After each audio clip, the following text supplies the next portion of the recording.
c'est les Chinois qui récupèrent. Ouais, bien sûr. J'enregistre au cas où, parce que c'est vrai que... Oui, bien sûr, sans problème. On disait, la Nouvelle-Calédonie, c'était fait exprès. La Macronie, elle a pour mission de dilapider les colonies africaines, les anciennes, l'influence colonialiste française, au profit des anglo-saxons ou des Chinois, peut-être, hein, même. Comme d'habitude.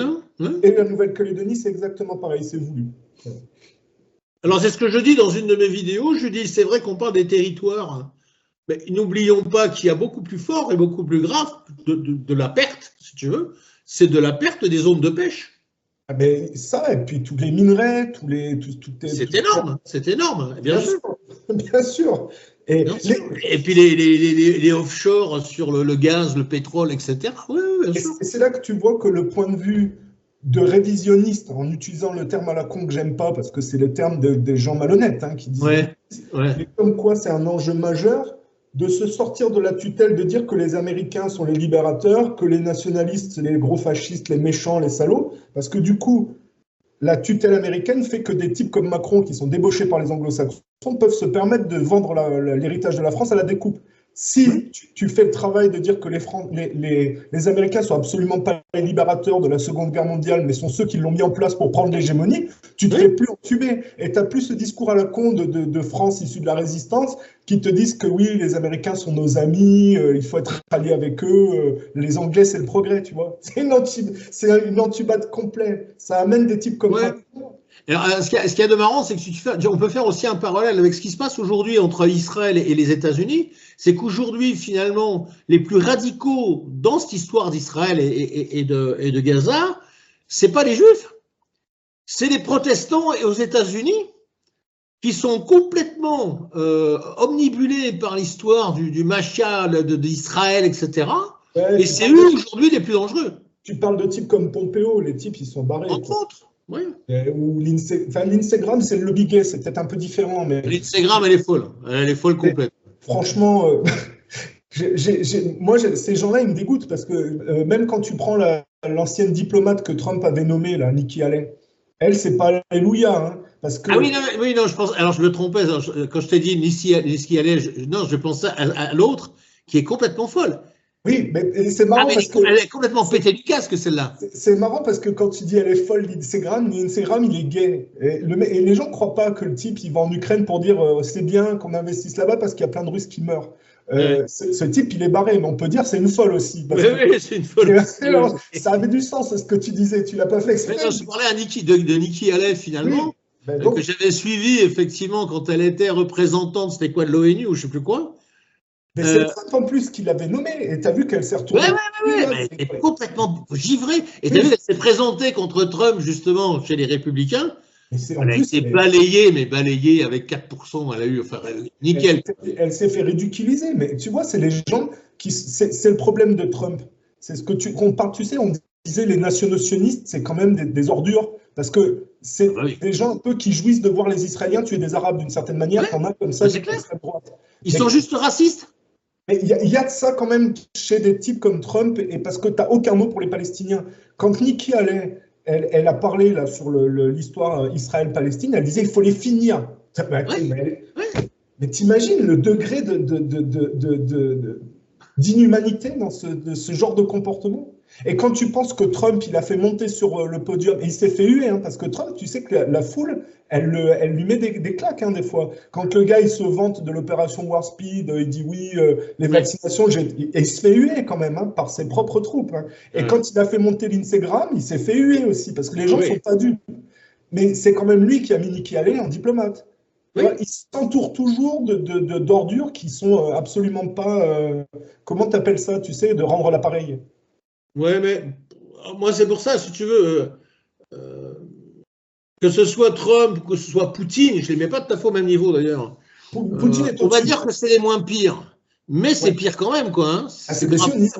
C'est des sionistes les uns les autres. Moi, je préfère Poutine à Trump. Je préfère Poutine, c'est ce que je te disais, je préfère Poutine à Trump, si tu veux, mais en ayant quand même sur Poutine, des réserves.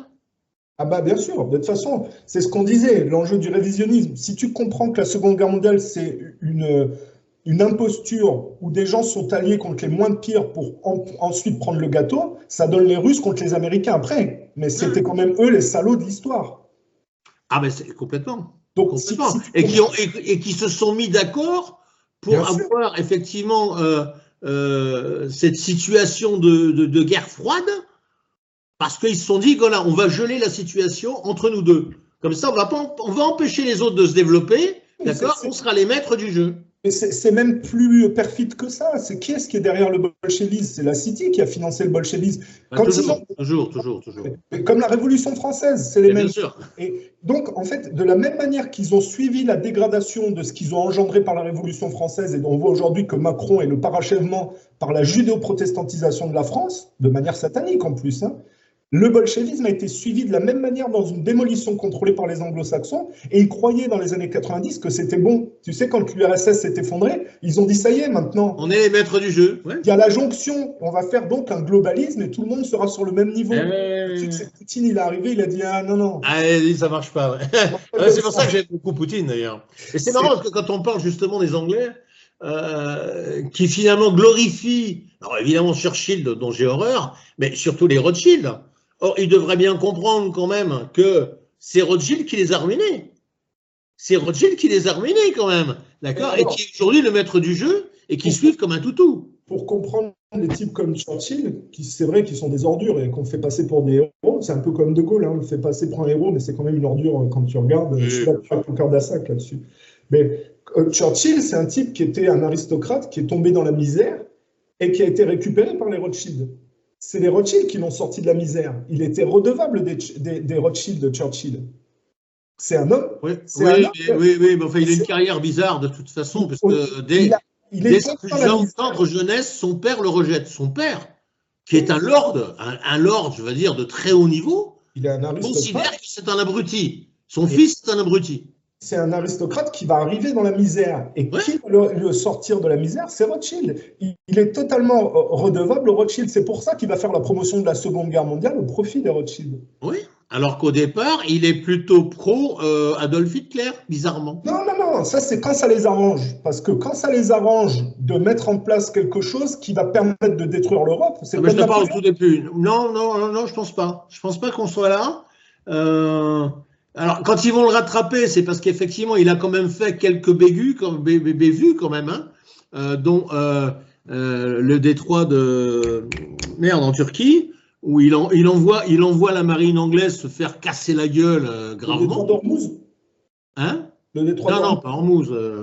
C'est quoi le détroit d'Ormuz? Les Dardanelles. Okay. Voilà, donc il envoie effectivement les Australiens, les Anglais au casse-pipe, parce qu'ils s'imaginent, donc en 1918, 1916 ou 1917, je ne sais plus.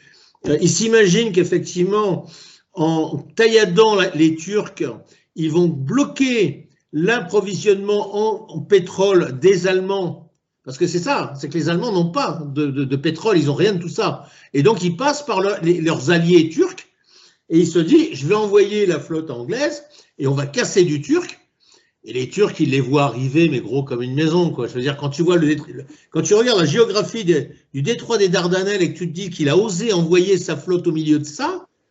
Ouais, mais le détroit d'Ormuz, c'est complètement différent. Ça n'a rien à voir. Ah oui, c'est complètement différent. C'était en 1915, voilà, c'était en 1915. C'est même pas la même région géographique, autant pour moi. Ah oui, non, ça n'a rien à voir.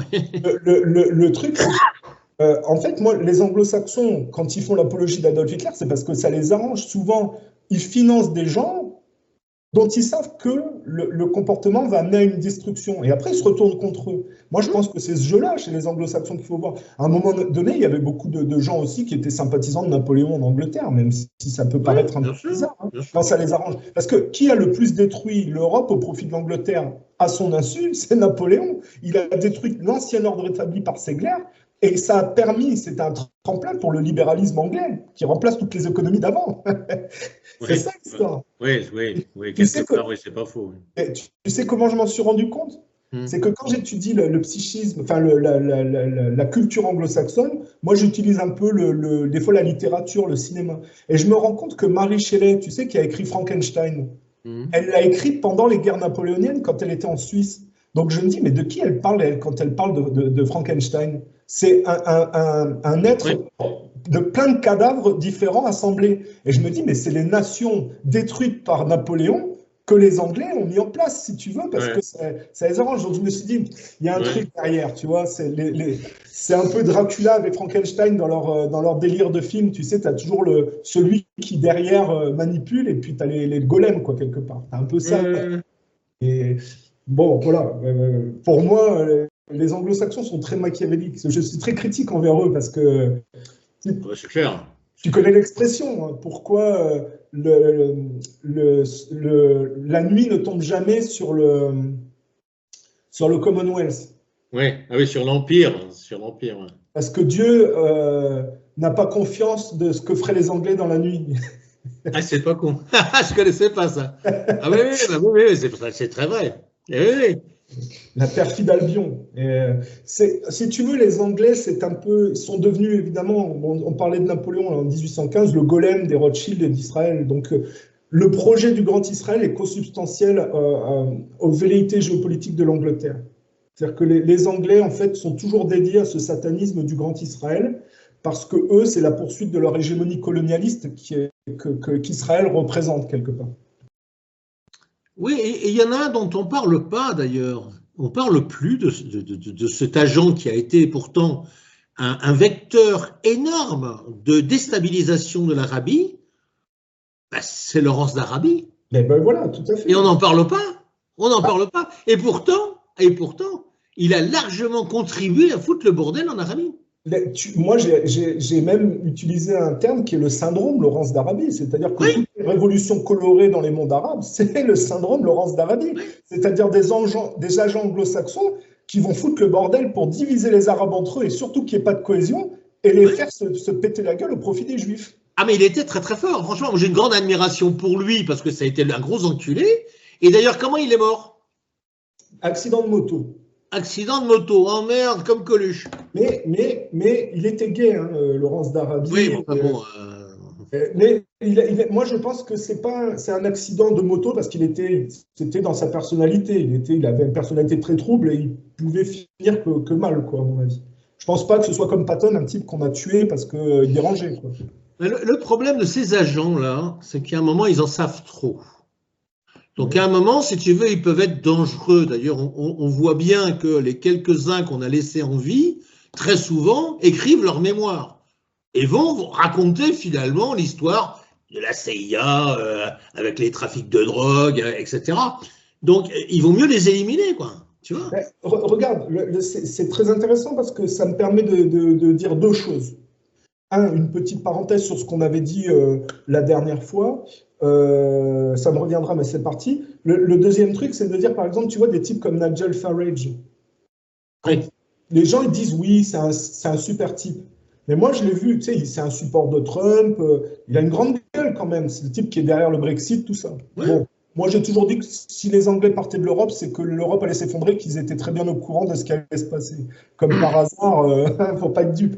Mais le type, je l'ai surpris dans un discours à dire que oui, il faut soutenir Israël parce que on est dans une culture judéo-chrétienne et que Israël, c'est l'émissaire des valeurs judéo-chrétiennes dans cette partie du monde. Moi, je pose la question, il y a quoi de chrétien dans le comportement des Israéliens en Palestine en ce moment? Ah, il n'y a pas grand-chose. Non, mais je dis, ce type, il a qu'à se circoncire directement, ça ira plus vite. Il faut arrêter de raconter n'importe quoi. Il ne devrait pas y avoir de culture judéo-chrétienne. Le discours de Farage, c'était avant son accident d'avion ou après? Mais c'était récemment. Oui, donc c'était après son accident d'avion. Ils ont quand même essayé de l'éliminer, quand même. Hein. Non, c'était pour une raison de Brexit. Aujourd'hui, il soutient le génocide palestinien en prétendant que c'est la défense des valeurs humaines contre la barbarie. Oui, comme d'habitude, on connaît leur discours. C'est des satanistes sans le savoir. Ils n'ont pas compris ce que c'est que le christianisme et ils confondent tout. Il n'y a pas de valeurs judéo-chrétiennes à défendre dans cette partie du monde par Israël. C'est du satanisme. Oui, tout à fait. Et pourquoi les Anglais sont comme ça? Parce qu'eux, ils veulent poursuivre leur hégémonie du Commonwealth, que le roi d'Angleterre, là, c'est le Great Reset. Ils veulent se prolonger par l'écologie, l'artifice, le monde artificiel. Et pour eux, donc la prolongation avec Israël, parce que les Anglais sont quand même aussi derrière, même si c'est les Juifs qui ont manipulé, sont quand même vachement responsables de la création de l'État hébreu. Vachement, oui. Alors à un moment donné, Lord Balfour, on s'en souviendra. Hein. Tu vois, on parlait du national-sionisme. Ces gens-là, c'est une honte. Voilà. Et ils sont d'autant plus dangereux qu'ils ont beaucoup plus de poids au point de vue de la force que les gauchistes, quoi, qui sont… C'est ça qui est assez d'extraordinaire quand même, et c'est là où je dis quand même ils sont très très forts. C'est de me dire, parce que toi on n'est pas d'accord là-dessus, mais j'ai fait des recherches pour savoir effectivement quel était le volume de population juive dans le monde. Hein. Bah, je suis désolé, hein, selon les trucs, on est entre 14 et 17 millions, quoi. Toi, tu m'as dit, ils sont beaucoup plus nombreux. Bah, écoute, pour le moment, moi, les chiffres que j'ai, c'est entre 14 et 17 millions. Tu confonds avec quelqu'un d'autre. Hein. On n'a jamais parlé de ça ensemble. Ah bon? Ah bah, c'est peut-être avec quelqu'un d'autre. Parce que quelqu'un m'a dit, non, non, ils sont beaucoup plus nombreux. Non, non, je dis, non, non, attends, apparemment, d'après les chiffres que j'ai, c'est entre 14 et 17 millions. 17 millions d'individus sur 8 milliards d'individus, quand même. Regarde la puissance qu'ils ont. C'est extraordinaire. Et pour être aussi puissant, il faut être très intelligent et très pervers. Ah mais moi, je pense que la chute spirituelle collective, c'est-à-dire la décadence collective par manque de repères, induit que le judaïsme prend beaucoup plus de poids et beaucoup plus infiltré. Donc c'est pour ça que tu es obligé de faire une analyse de pourquoi, historiquement, les mouvements religieux s'effondrent, que ce soit les orthodoxes, les catholiques, les musulmans. Et tu ne peux pas non plus que blâmer les juifs, parce que chaque mouvement religieux a fait tellement de conneries qui s'effondrent aussi sur eux-mêmes, et les juifs en profitent quelque part. Il y a aussi cet aspect-là. Maintenant, la population juive, moi, la seule chose qui m'avait intéressé, c'était de savoir le nombre de juifs avant la Seconde Guerre mondiale et après. Non, non, le dis pas. Le dis pas, on va être striké. Non, c'est intéressant parce que c'est les lobbies juifs eux-mêmes qui faisaient le recensement, si tu veux, des populations.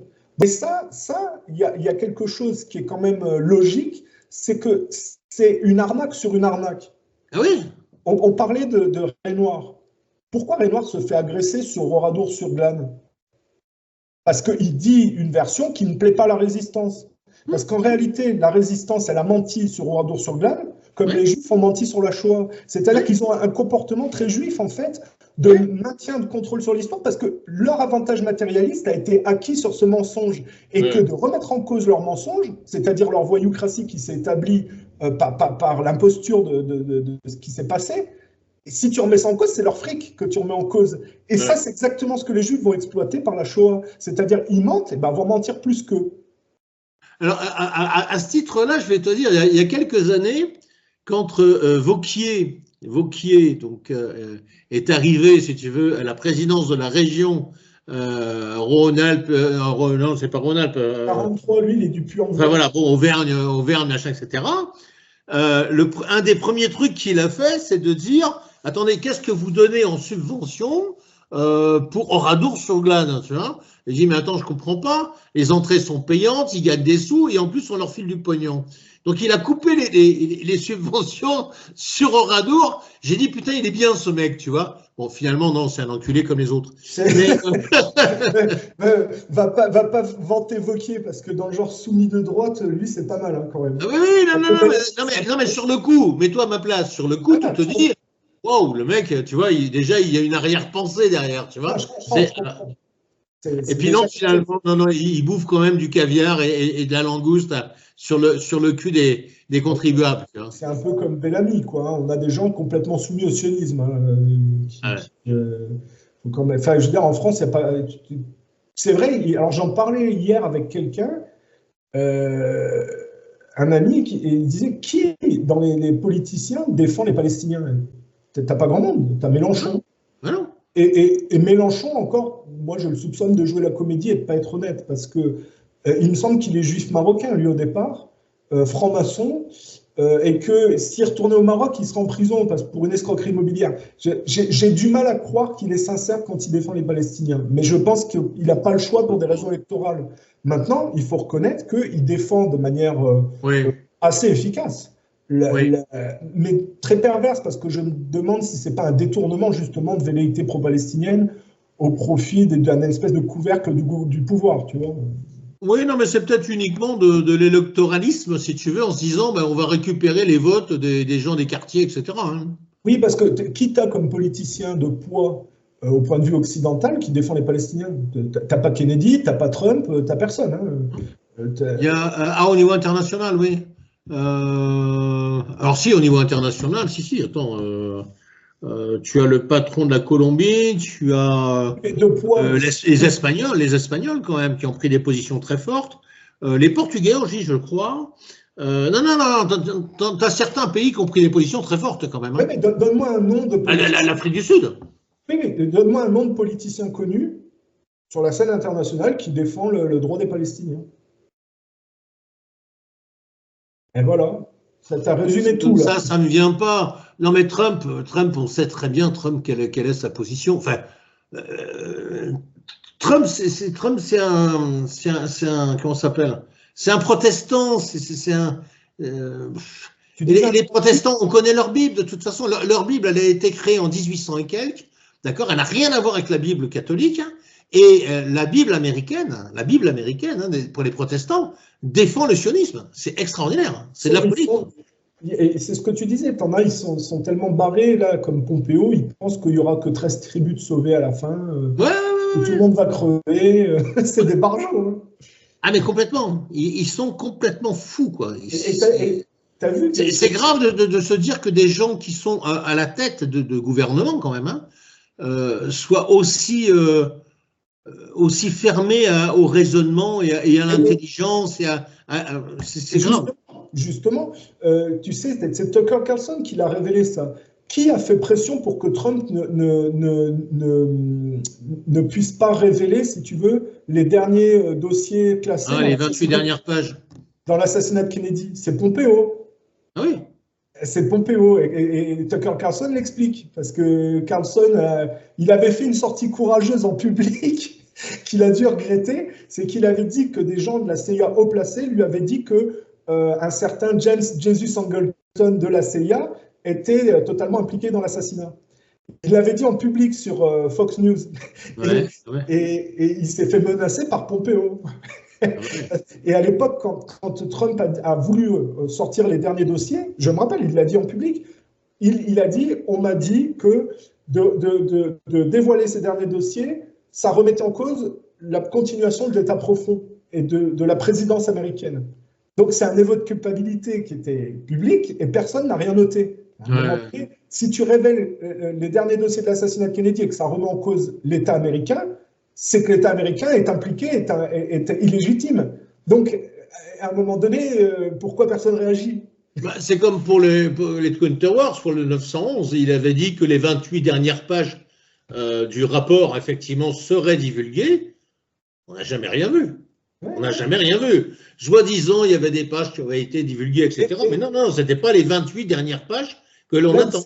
Là où c'est central dans l'histoire de Kennedy, c'est que Kennedy il a été assassiné, quand tu creuses derrière, par la CIA en partie. Alors bien sûr, il y a Israël derrière, mais parce qu'il voulait arrêter la guerre froide.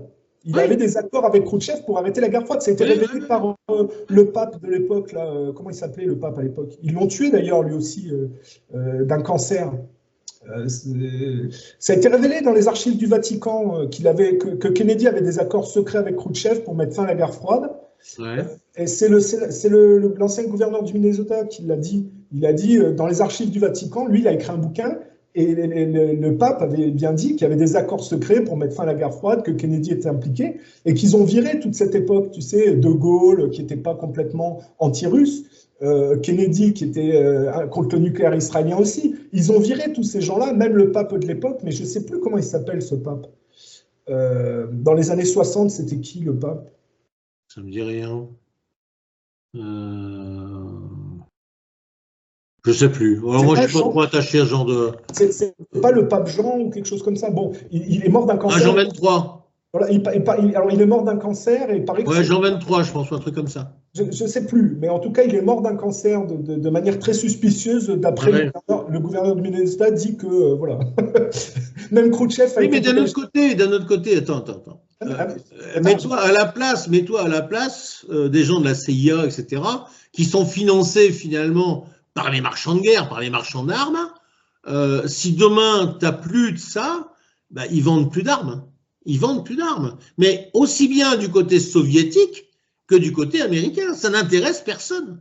Ça n'intéresse personne. Je veux dire, c'est une connerie phénoménale. C'est le plan du Grand Israël qui est remis en cause parce que la dégradation du bolchevisme, c'est une étape de démolition contrôlée de l'orthodoxie zombifiée, comme la Révolution française est une étape de zombification catholique. C'est-à-dire que dès que tu détruis l'orthodoxie, dès que tu détruis le catholicisme, ça crée des populations zombies, donc la France héritée de 1789, ou le communisme. Et après, ces populations ne sont pas encore assez superficielles pour se plier au judéo-protestantisme, qui est beaucoup plus superficiel.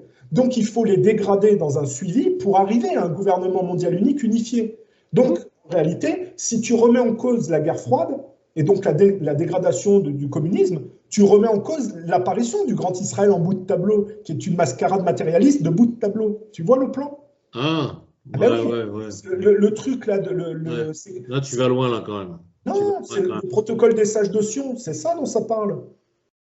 C'est pas un document, ça parle c'est pas un faux concept, c'est véritablement un plan de démolition contrôlée des branches religieuses. Ça crée des populations zombifiées qui ne sont pas encore assez superficielles, dont il faut, par un suivi, les dégrader pour arriver à une espèce de juivisation collective qui permet la justification du Grand Israël et l'apparition de l'Antéchrist, c'est-à-dire de leur Dajjal, de leur Messie.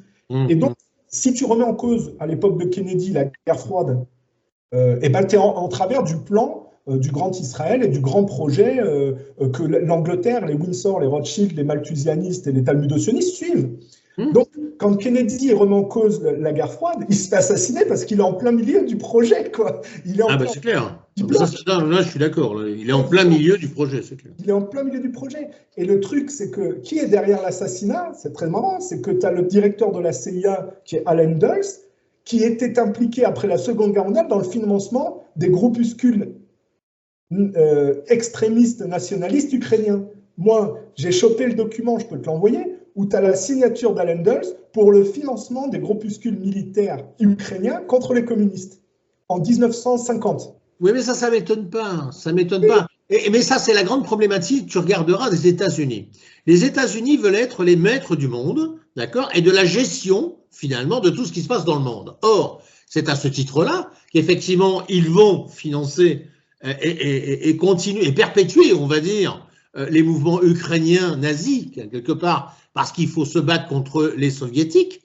Mais ça, tu le retrouves aussi quand ils créent Al-Qaïda, quand ils créent tout ça. Oui, mais alors, regarde, parce que c'est l'articulation que je donne. Les Américains, en fait, poursuivent l'hégémonie anglaise. C'est la poursuite de ce plan du Grand Israël que l'Angleterre était très fière de porter. Tu vois Ouais, mais il n'y a pas que ce plan-là, à mon avis. C'est une volonté hégémonique totale. Non. Pas hégémonique, d'ailleurs. Eric, sois honnête, qui contrôle l'économie? C'est la City ou Wall Street, d'après toi? Ah ben c'est la City. Et ben voilà, les Américains ne sont que les bras armés vulgaires. Ah bien sûr, mais ça on le sait, Bien sûr. Et donc, mais alors, le truc, c'est que les Américains prennent à leur charge la guerre froide en grande partie, même si la tête pensante, c'est les Windsor et les Rothschild derrière, c'est-à-dire l'Angleterre. Donc, après la Seconde Guerre mondiale, tu as Dulles, qui fait partie de ces familles protestantes qu'on peut retrouver peut-être dans l'affiliation avec des types comme Pompeo. Aujourd'hui, c'est un peu le même profil d'hystérique, un peu quand même de voyou, quoi. Bon, c'est pas c'est dilué, hein, parce qu'à l'époque de Dulles, c'est quand même un peu plus l'extrême droite, mais ils sont sionistes quand même. Donc, regarde, il tue Kennedy parce qu'il veut arrêter la guerre froide, et aujourd'hui, le Parti démocrate de Biden continue le financement des néo-nazis en Ukraine contre la Russie. Donc tu vois bien que le plan, il est toujours... Ah oui, il se continue. Et voilà. Oui, mais attends, parce qu'en plus, Kennedy était catholique. Bien sûr. Donc déjà, si tu veux, il y avait un problème là quand même. L'antagonisme entre les Irlandais qui ont toujours été catholiques, mais c'était jamais vu, quoi.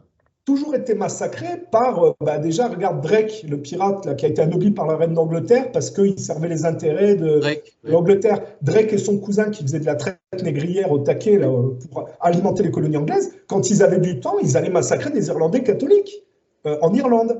Et donc, c'est cette époque-là qui a amené la grande migration des Irlandais aux États-Unis. Mais donc, par la voie migratoire aux États-Unis, tu as toujours eu cet antagonisme entre protestants, on va dire, sionistes et catholiques irlandais. Donc, en fait, tu as cette opposition. C'est normal que Kennedy soit contre soit un peu plus relativement calme par rapport à la guerre froide. C'est que ce n'est pas un hystérique protestant sioniste.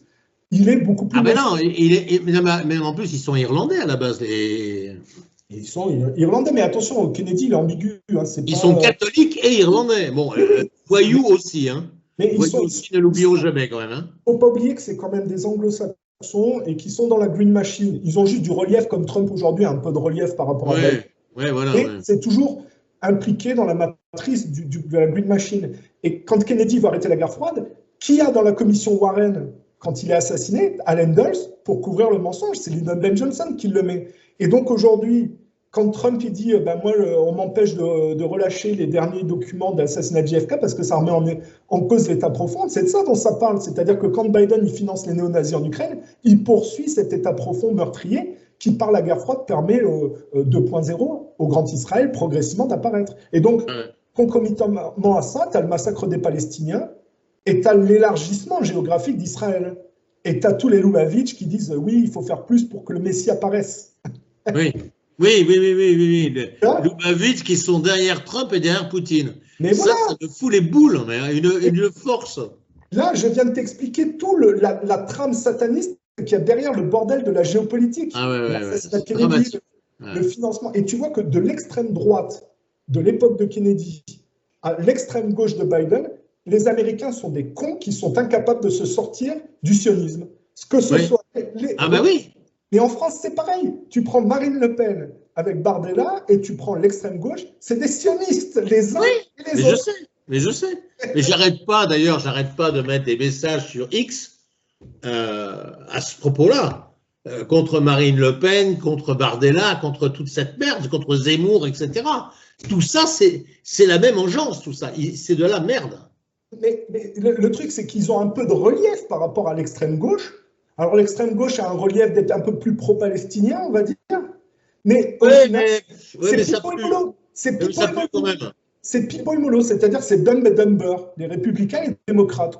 T'en as pas un pour rattraper l'autre. C'est toujours le même projet. Et tu sais pourquoi? Parce que ça remet en cause, et les uns et les autres, le colonialisme.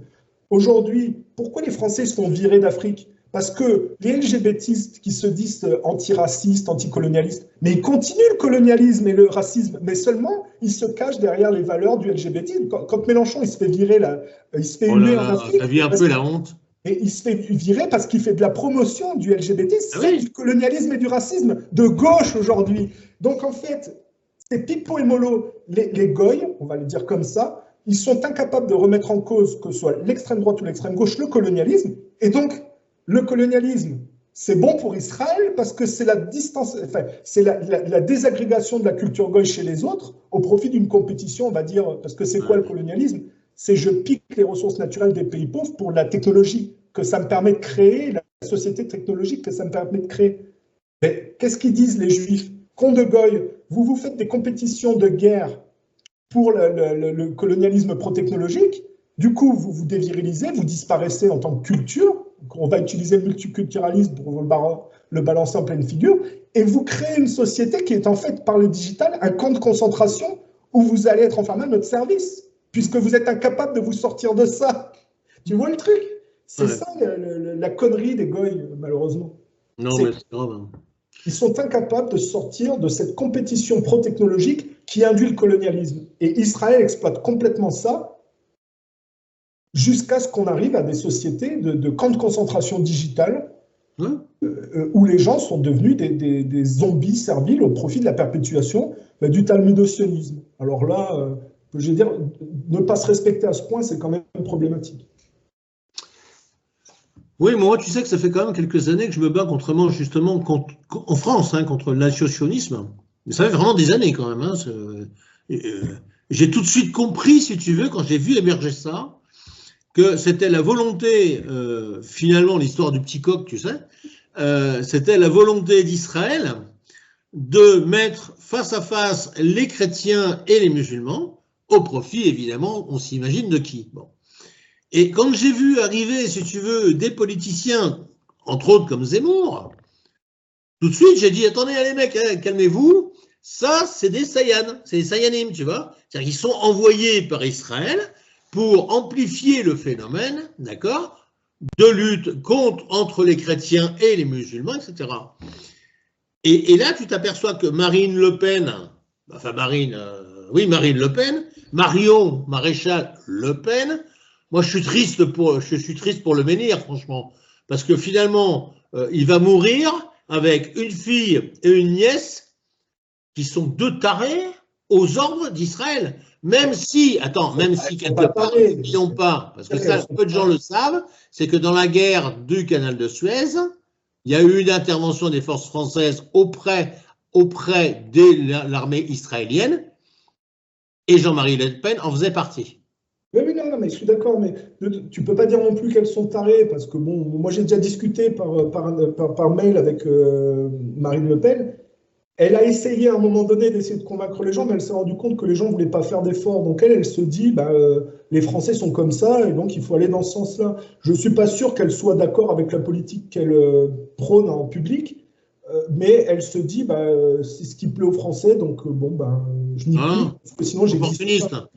Non, je crois pas. Moi, je ne crois pas qu'elle a montré des signes de courage dans le passé qui ne correspondent pas à sa position actuelle. Ça veut dire qu'elle ne peut pas avoir tant changé que ça. Je pense que c'est juste de la politique en fonction de la population française. Moi, je me souviens à un moment donné, j'avais essayé de la convaincre quand je disais la société pro-technologique à l'anglo-saxonne, c'est ça qui corrompt les Français, que les Français sont entubés finalement. Donc, j'avais vu qu'elle avait essayé d'en parler, mais à BFM TV, il l'avait renvoyé, il l'avait pris pour une conne en gros. Genre, vous êtes comment dire, c'est pas réac, mais genre vous êtes de l'ancienne école, vous comprenez rien en progrès, vous êtes des has-been, quoi. Donc à mon avis, elle elle était mariée avec un juif. Oui, mais moi je pense qu'elle pro-sioniste au maximum quand même, n'oublions pas. Ouais, le type qui a largué sa femme là d'ailleurs pour aller avec Marine Le Pen. Qui est maire de Perpignan, ou je sais pas quoi, un truc comme ça. Ouais. Qui était, je ne sais pas s'il est encore. Je ne sais pas s'il est encore, mais elle est allée aux États-Unis, elle a été reçue par les grands patrons de l'EPAC quand même. Oui, mais elle est pas tarée, c'est ça que je veux dire. Faut pas, je comprends que tu sois en colère, mais on peut pas dire qu'elle soit tarée, tu vois. Elle est intelligente, mais elle est pas très, elle est un truc que j'aime pas, c'est une politicienne, quoi. C'est-à-dire une politicienne. Elle n'a pas la vision de son père. Elle n'a pas la vision de son père, mais d'un autre côté, quand on voit ce qu'a amené la vision de Jean-Marie au niveau politique, si tu veux, ça n'a rien amené. Il y a Mitterrand qui lui a donné un petit coup de pouce pour remonter le parti. Oui, mais moi, j'ai fait partie du Front National, j'ai fait la sécurité à un événement avec Jean-Marie Le Pen. Donc j'ai le plus grand respect pour cet homme-là, parce que ce qu'il a dit dans les années 75, on le voit aujourd'hui. Georges Marchais disait un peu la même chose. Hein. Mais Georges Marchais, c'est un grand respect pour Georges Marchais. Mais le truc, c'est que pour moi, Jean-Marie Le Pen, c'est pas l'extrême droite, parce que il vient de la résistance. Oui. La vraie extrême droite, c'est quand même plus le pétainisme, et elle existe pratiquement plus. Oui, il n'y a plus vraiment de représentants là. Aujourd'hui, on a fait croire que l'extrême droite, c'était les Le Pen, mais ils viennent de la résistance quand même. Lui, il voulait faire partie de la résistance, il était trop jeune, mais son père, il a pris une mine allemande. Donc, c'est pas l'extrême droite, en fait, les Le Pen. C'est les gens les moins hystériques anti-Pétain. Tu vois ce que je veux dire? Les plus accommodants avec le pétainisme, on va dire. Parce que tu vas pas dire que Jean-Marie Le Pen est un pétainiste. Je suis pas certain que ce soit le cas. Le pétainisme n'a pas eu que de mauvaises choses quand même. Et c'est ce que je suis en train de te dire. Pétain, lui, il est arrivé, il était en Espagne. Franco lui a dit, ne va surtout pas prendre le pouvoir parce que tu vas récupérer toute la merde que les autres ont laissée. Et lui, de type de l'ancienne école, oui, j'assume, parce que c'est la France, gna gna. Je sais pas, peut-être que je suis naïf, hein, mais assumer le pouvoir, en fait, c'est lui qui passe pour le con dans l'histoire. Et en plus, qui est-ce qui lui file le pouvoir? Qui est-ce qui lui donne le pouvoir? C'est des socialistes. Qui n'assument pas finalement la défaite. C'est très contemporain. Aujourd'hui, le bordel du macronisme, qui c'est qui va l'assumer? C'est l'extrême droite qui va arriver au pouvoir. C'est pas possible autrement. Tu crois? Bien sûr. T'imagines quoi? Bordella, tu crois? Bordella ou Marine? Les Juifs font tellement de cinéma pour que les Français aient une ligne anti-arabe que l'extrême droite va être élue. Parce que ce sont des moutons qui vont tomber dans le panneau. Donc je vais monter des légions comment ça va? Akfar? Non, comment c'était la légion Waffen-SS musulmane? C'était Ashram, un truc comme ça. C'était le nom de l'épée de… Moi, en tout cas pour moi, les Le Pen ne sont pas de l'extrême droite ancienne école, c'est… Non, c'est la bonne droite. C'est politiquement des gens qu'on a prétendu être d'extrême droite parce qu'en fait, ils étaient beaucoup moins… ce qu'on disait avec Vincent Renoir qui se fait agresser pour Oradour-sur-Glane, l'extrême droite, elle est beaucoup moins hystérique, anti-nationaliste que ce qui a succédé avec le gaullisme, tu vois. Voilà.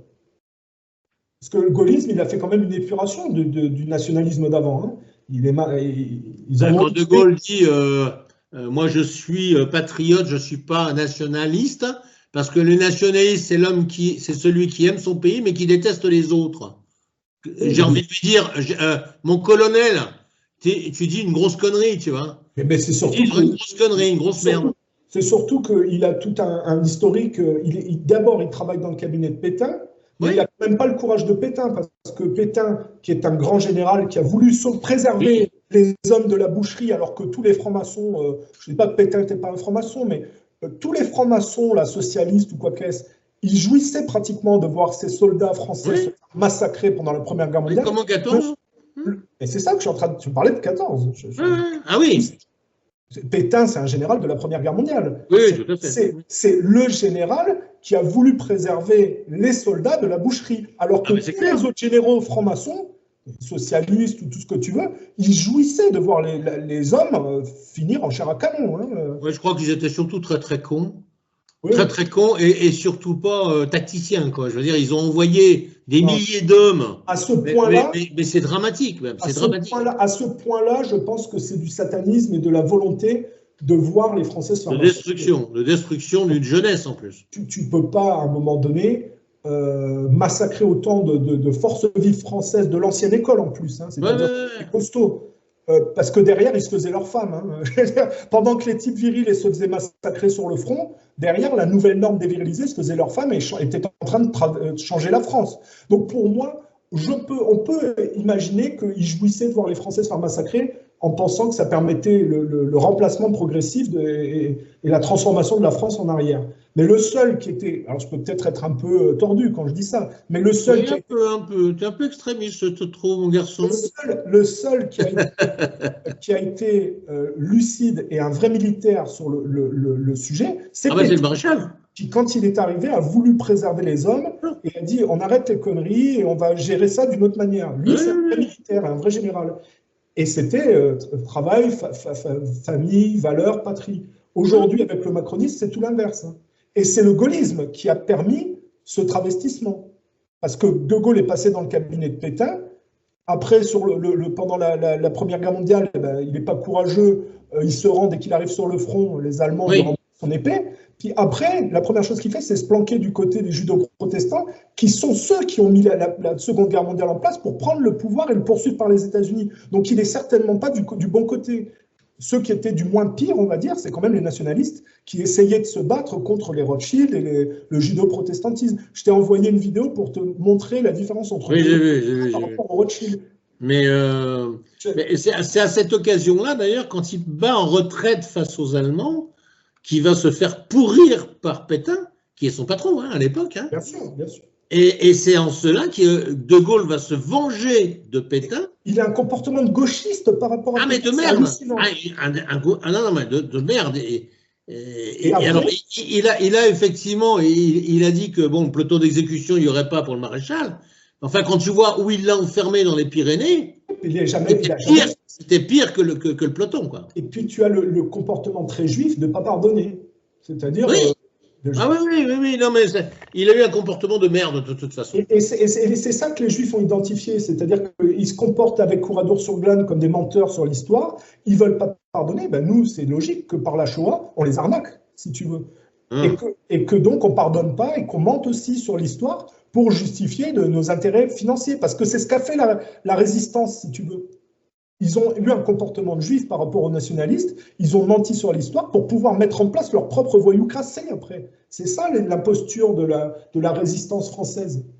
Tu sais que moi ma chaîne elle est pestiférée et que on m'a supprimé beaucoup et que du coup je ne suis pas très bien répertorié. Ouais. J'ai fait 2 interviews avec des personnalités intéressantes. Avec Xavier. Xavier Moreau. Ouais, j'ai vu, oui. Et avec Youssef Indy sur l'Antéchrist. Ouais. Est-ce que tu pourrais les mettre sur ta chaîne pour qu'il y ait plus de visibilité? Sans problème, oui, bien sûr. Xavier Moreau, il y en a deux. En fait, oui, il y en a deux, Xavier, j'ai vu, oui. Deux parties, et Youssef, c'est une. Mais bon, sur ta chaîne, elle sera plus vue, tu vois ce que je veux dire, si ça t'embête. Ah mais même à partir du moment où tu me le demandes, moi, normalement c'est quelque chose que je ne sais pas, parce qu'il y a beaucoup de chaînes, si tu veux, pour se faire briller, ils prennent des interviews, effectivement, sans autorisation, d'accord, pour se les garder. Mais à partir du moment où c'est toi qui me le proposes, bien sûr, avec plaisir. Moi, j'aurais pas plus que 1000 vues ou des trucs comme ça que toi. En plus, ça peut t'apporter des vues, c'est tout bénef, quoi, tu vois ce que je veux dire. Oui, tout à fait. Ah non, mais c'est clair, en plus. Je t'ai envoyé les liens là, par Skype, par message. Okay. Et si tu as le temps, si tu veux bien mettre les interviews, comme ça avec plaisir. Ça permet que le temps qu'ils vont consacrer soit utile, quoi. Voilà. Sans problème, mon poulet. Je te remercie. Allez, merci. Ciao. Passe une bonne journée. Bonne journée. Ciao, ciao.